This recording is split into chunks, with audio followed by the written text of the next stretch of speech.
찬송가 438장 찬양합니다.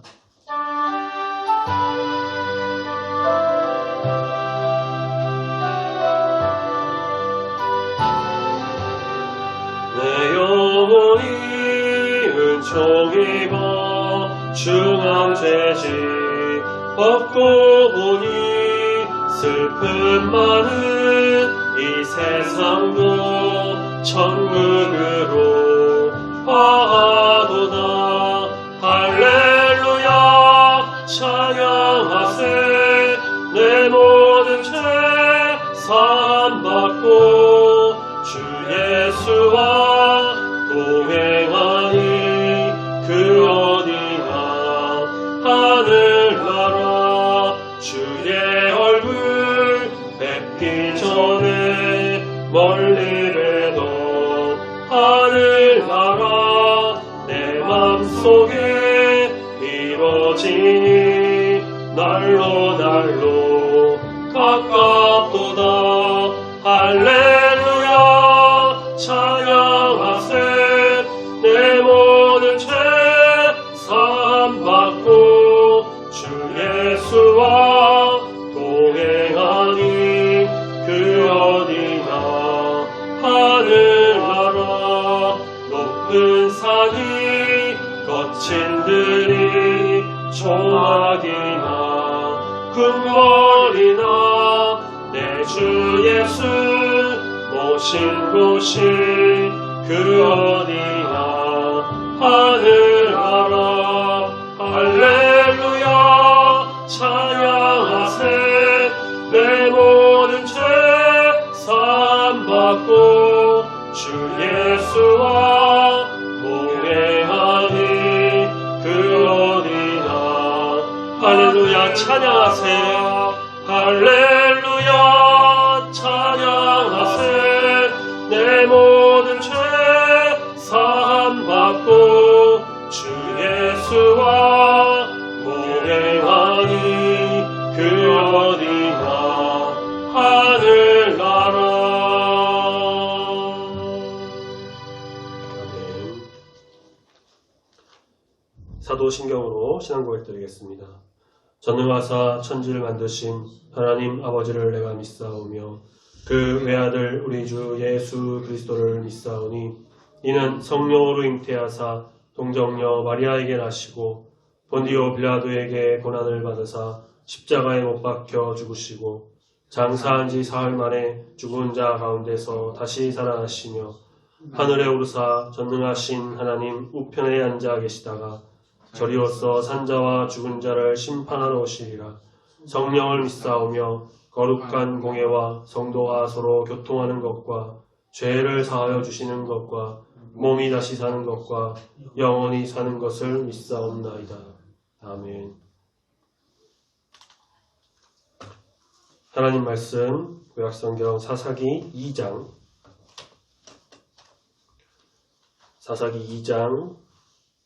1절부터 10절까지 말씀입니다. 구약성경 362 혹은 363페이지쯤에 있습니다.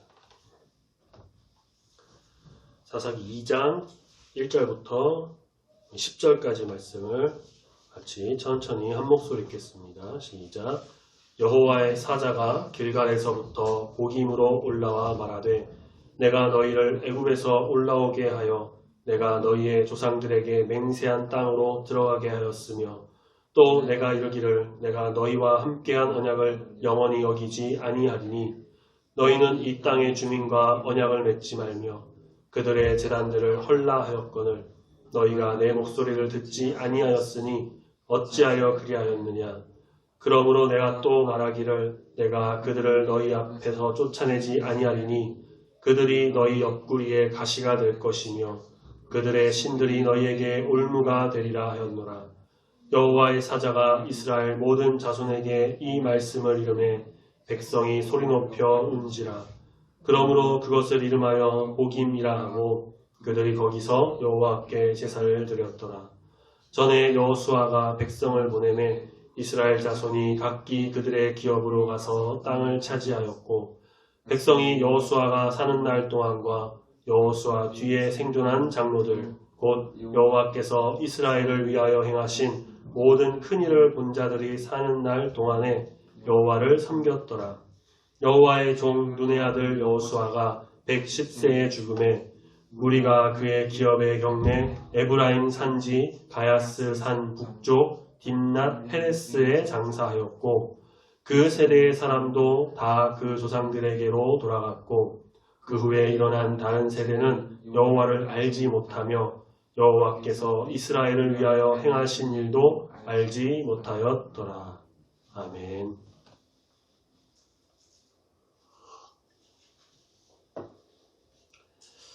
1절에 보니까 하나님 말씀을 전하려는 여호와의 사자가 나타났습니다. 여호와의 사자는 보통 선지자를 가리킬 때도 있지만 사사기에서는 이제 천사인 여호와의 선지자와 인간 선지자를 좀 달리 칭하고 있기에 여기서는 하늘에서 보내신 전령 천사라고 이제 봅니다. 이스라엘 각 지파의 정복 기록 직후 이후 1장에서요. 여호와의 사자의 등장이 좀 느닷없는 것처럼 보여요. 하지만 그 말씀이 가나안 정복과 관련해서 이스라엘이 범한 좀 불순종을 책망하는 그런 내용이라 1장과 또 긴밀하게 연결이 됩니다. 여호와의 사자는 길갈이라는 곳에서 복임으로 올라왔습니다. 길갈은 여리고의 동쪽 경계고요. 이스라엘이 요단을 건넌 후에 여러 중요한 일들이 좀 많이 일어났었던 그런 곳이기도 합니다. 복임은 이제 베델과 실로 사이 정도로 알려져 있는데 정확한 위치는 알 수 없다고 해요. 그런데 오늘 말씀에도 보니까 눈물이 나는 뜻의 지명인데 4절에 이스라엘의 통곡을 이제 예고하죠. 여호와의 사자를 통해서 하나님은 먼저 이스라엘과 맺은 언약을 신실하게 지켰음을 상기시킵니다. 그 언약들은 몇 가지가 있는데 첫 번째, 하나님은 이스라엘을 애굽에서 올라오게 하셨습니다. 이 사건은 이스라엘의 울부짖음에 대한 하나님의 구원의 응답이었고요. 아브라함에게 하셨던 약속을 실행하신 증거입니다. 두 번째는 하나님께서 이스라엘을 이제 가나안 땅으로 또 인도하셨고요. 이 또한 아브라함, 이삭, 야곱에게 맹세하신 대로 이루신 것입니다. 세 번째는 하나님은 이스라엘과 맺은 언약을 영원히 깨뜨리지 않을 것을 이 1절 마지막에 나오죠. 함께한 언약을 영원히 어기지 않겠다고 약속하셨어요. 이 언약은 근본적으로 시내산 언약을 가리키지만 구체적으로는 가나안 7족속을 다 쫓아내고 가나안 땅을 기업으로 주시겠다고 하신 그 약속을 말합니다. 6절에 보니까요. 하나님은 이 언약도 신실하게 지키셨어요. 다 차지하게 했죠. 백성들의 기업을 다 차지하게 하셨죠. 하나님의 신실하심에 반해서 이스라엘은 어땠습니까? 하나님과 언약을 지키지 않았습니다. 그러면 하나님은 불순종을 지적하시면서 그들의 죗값을 치르고 있음을 알리십니다. 하나님이 이스라엘에게 지키라고 한 명령은 가나안 주민들과 언약을 맺지 말아라. 이스라엘이 그들을 살려둠으로 가나안 족속 진멸하라는 언약을 어기게 된 것이죠. 사사기 1장 우리가 앞서 봤던 1장의 정복보고에도 가나안 족속과 언약을 맺었던 것, 또 그들을 살려서 노예로 삼은 것, 이러한 하나님의 명령에 좀 불순종한 일들이 계속 기재가 되었었죠. 그래서 우리가 지난 주간에 계속 봤던 내용이긴 한데요. 또 하나님이 그만 언약에는 뭐가 있었냐면 이방인과 결혼하지 말아라. 이를 통해서 이방인의 우상 숭배가 이스라엘 가정에 스며들고 하나님을 배반하는 지경에까지 이르게 되기 때문입니다.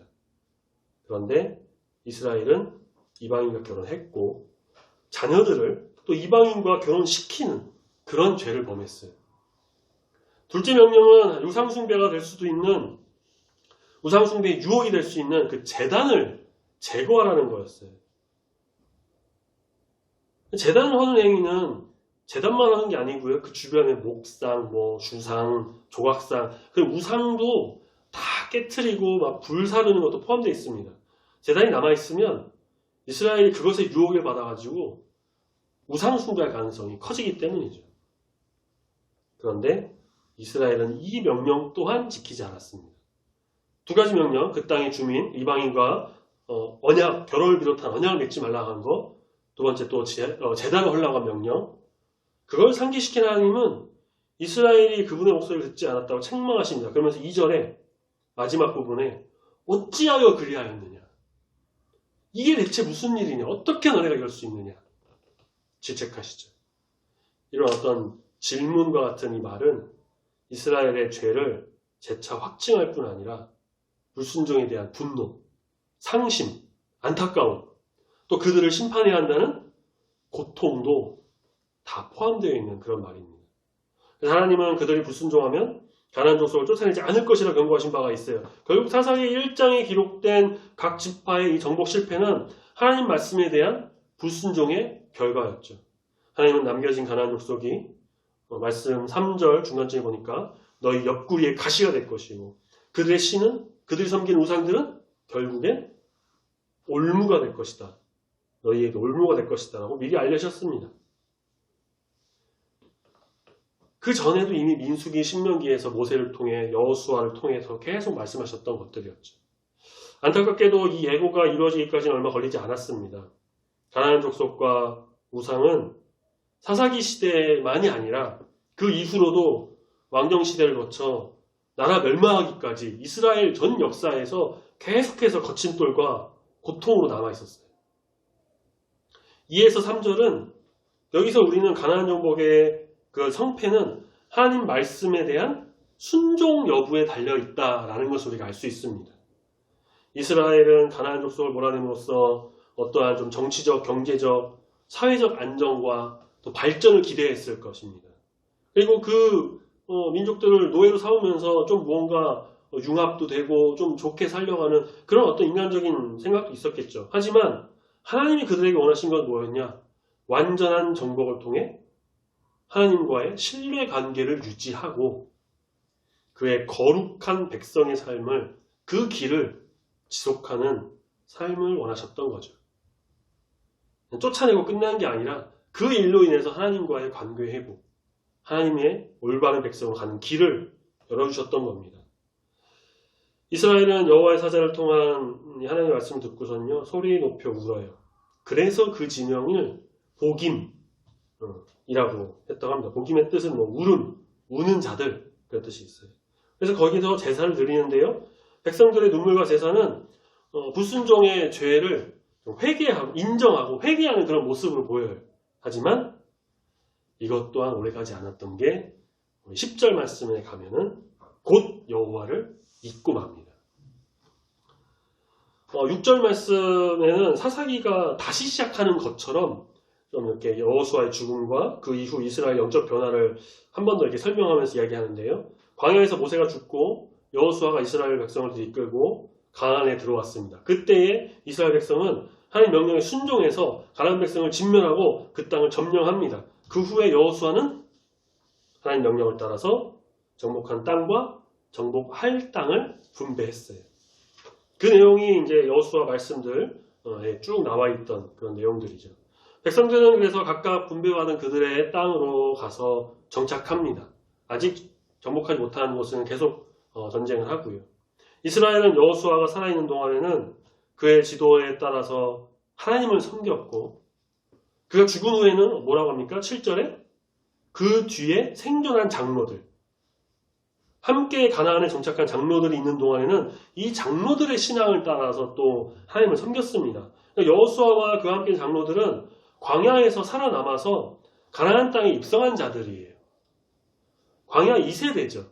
갈렙과 여호수아만 광야 1세대고 다 죽고 거기서 태어났던 광야 2세대들이 여기 와서 이렇게 장로가 되었는데 이들은 광야를 지나면서 여호와가 베푼 그 기적 홍해 갈라지는 것들 홍해 갈라지는 건 초반이라서 못 봤을 수도 있겠네요. 그때 나중에 태어나서 만나가 내리는 것들 전쟁에서 승리하는 것들 반석에서 물이 나오는 것들 그런 또 구원을 경험하고 특히 또 요단이 갈라지는 그 건너는 그래서 가나안에 들어와서 여리고 등을 성읍을 정복하면서 하나님께서 행하신 그 모든 큰 일을 목격하고 경험한 사람들이었습니다.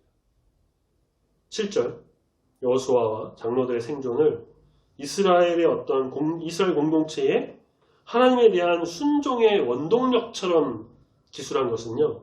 이 영적 지도자들이 하나님의 공동체에 미치는 어떠한 좀 이상적인 영향력, 그것을 보여줍니다.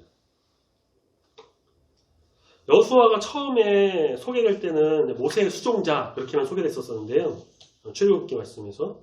그런데 110세 죽을 때는 모세처럼 8절 여호와의 종이라는 호칭이 붙죠. 이런 변화는 여호수아가 하나님 말씀에 순종한 모세를 따라서 자기도 하나님을 신뢰하고 순종했음을 증명하는 그런 말이기도 합니다. 또한 이스라엘 백성으로부터 지도자로 인정받았던 것도 보여주죠. 여호수아는 에브라임 산지 가야스산 북쪽 딥낫 헤레스라는 곳에 장사돼요. 여기는 여호수아가 원했던 성읍입니다. 그리고 하나님 지시에 따라 분배받은 땅이고 여호수아는 그 성을 재건하고 정착했죠. 실록 1세대가 광야에서 다 죽었을 때 갈렙과 함께한 여호수아 둘만 살아남은 것은 무엇 때문이었느냐? 하나님에 대한 믿음, 순종이 있었기 때문입니다. 그가 또 110세까지 장수하고 가나안을 기업으로 받고 평생 하나님의 기적을 경험하면서 그분을 섬기다가 여호와의 종으로 삶을 마감한 것, 이것 또한 큰 축복이고 은혜라고 할 수 있겠죠. 여호수아가 죽고 또 그 장로들과 그 세대가 다 죽었다고 합니다. 10절에 조상들에게 돌아갔습니다. 이제 그 뒤를 이은 새로운 이스라엘 세대, 그들을 영적으로 이끌 지도자가 없었어요. 어떤 학자는 이거를 여호수아의 좀 오점이라고도 얘기합니다. 모세는 여호수아라는 어떤 후계자, 지도자를 양성했지만 여호수아는 그 후계자를 이렇게 세우지 못했다는 것이죠. 어떤 신앙의 전수가 없었던 것인지 10절 말씀에 보니까 그들은 여호와도 몰랐고 여호와께서 행하신 일도 몰랐습니다. 물론 이들이 하나님 누구시고 여호와가 누구신지 어떤 일을 하셨는지 아주 전혀 모르고 막 1도 몰랐다는 그런 의미는 아닐 거예요.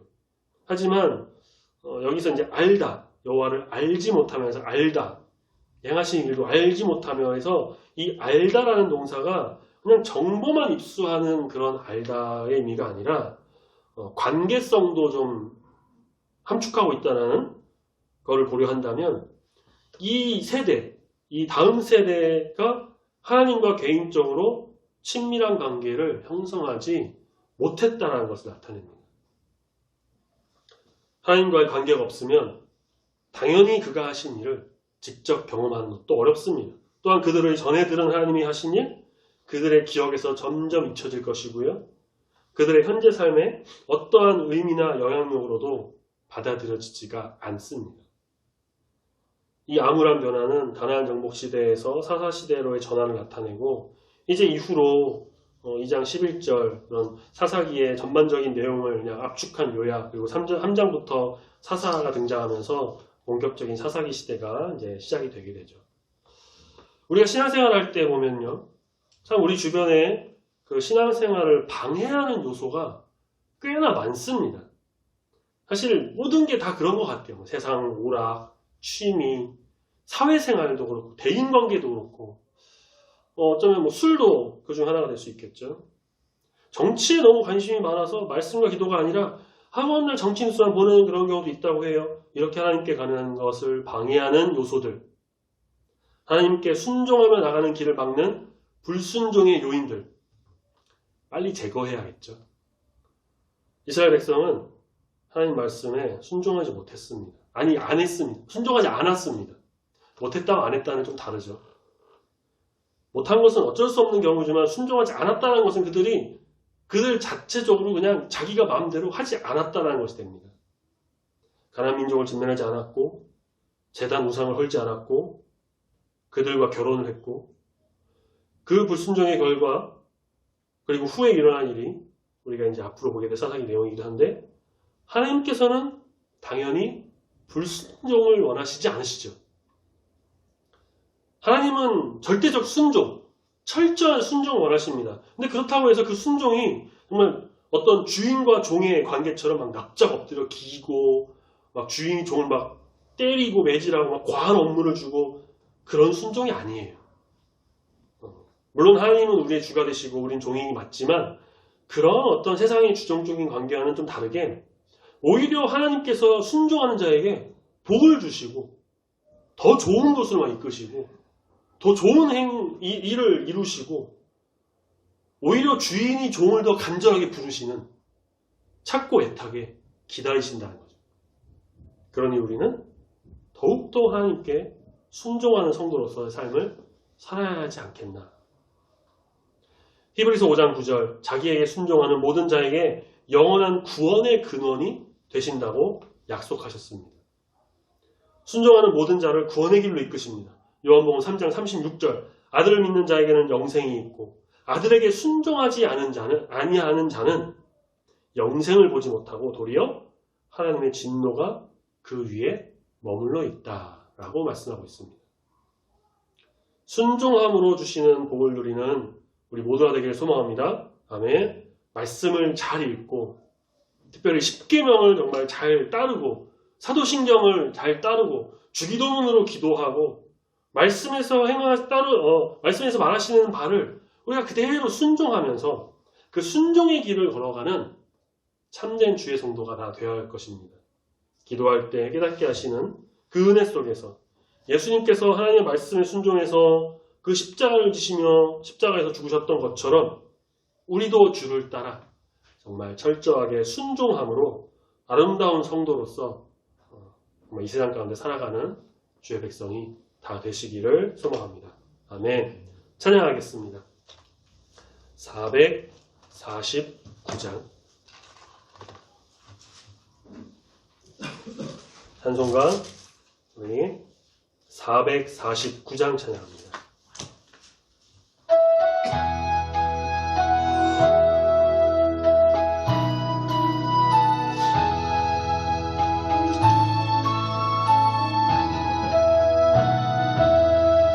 예수 따라가며 복음 순종하면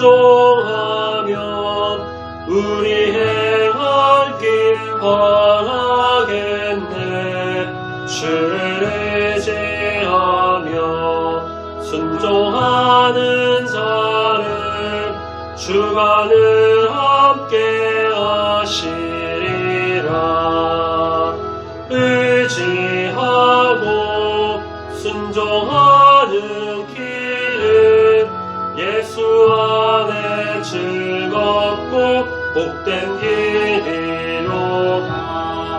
해를 당하거나 우리 고생할 때 주가 위로해 주시겠네.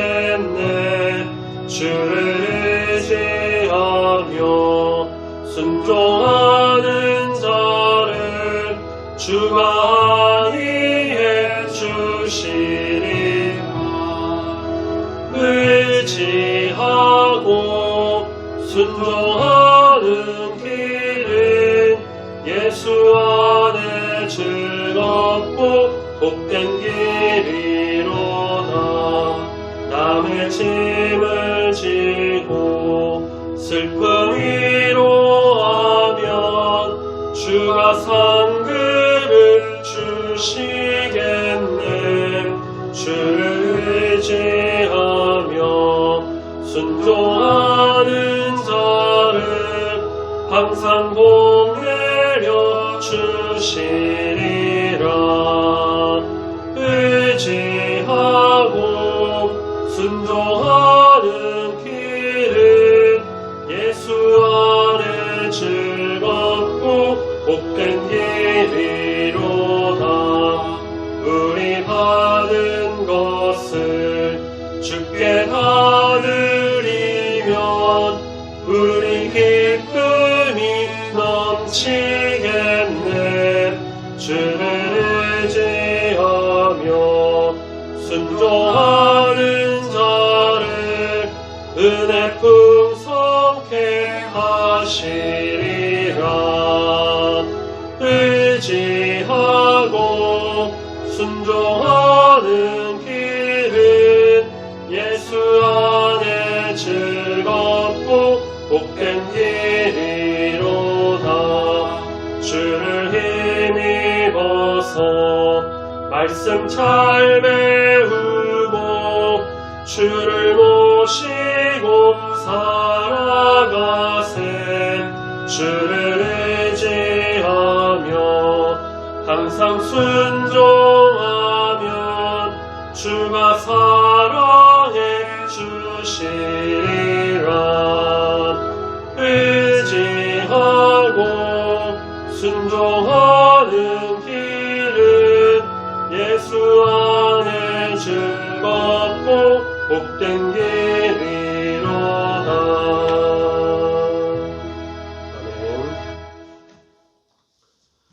기도하겠습니다.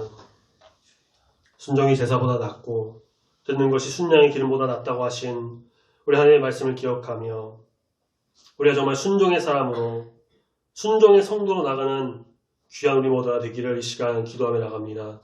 주님, 우리를 지으시고 우리의 모든 것이 되시며 또 우리의 삶을 주관하신 우리 주님을 찬양하고 경배하며 주님 말씀을 온전히 의지함으로 순종함으로 이 세상 가운데 승리하는 거룩한 주의 백성 되기를 소망합니다. 말씀을 통해 이스라엘 백성들은 순종하지 않음으로 인해서 힘들고 고통의 나날을 보내야 했던 것을 보게 됩니다. 불순종의 대가가 어떤 것임을 우리가 보게 됩니다. 주님, 이 세상에서 우리가 주님 말씀에 순종하게 하는 것을 방해하는 것이 여전히 많이 있사온데 우리가 그것을 끊고 그 모든 악을 제하여 버리고 오직 주의 말씀에 순종함으로 우리 주님 주시는 그 신령한 복을 누리는 귀한 성도 되도록 함께 하시고 붙들어 인도하여 주시옵소서. 주님이 뜻하시는 바가 우리를 통해 온전히 이루어지기를 소망합니다. 사랑과 긍휼을 더하여 주시고 주님의 인도하심 속에서 순종함으로 살아가는 귀한 성도가 되도록 함께하여 주시옵소서. 남은 한 주간도 지켜주시고 오직 주 안에서 믿음으로 전진하는 순종의 모든 성도로서의 삶이 되기를 소망합니다. 감사드리며 예수님의 이름으로 기도드립니다. 아멘.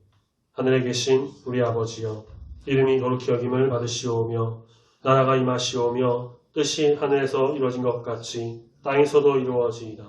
오늘날 우리에게 일용할 양식을 주옵시고 우리가 우리에게 죄 지은 자를 사하여 준 것 같이 우리 죄를 사하여 주옵시고 우리를 시험에 들게 하지 마옵시고 다만 악에서 구하옵소서. 내게 나라와 권세와 영광이 아버지께 영원히 있사옵나이다. 아멘.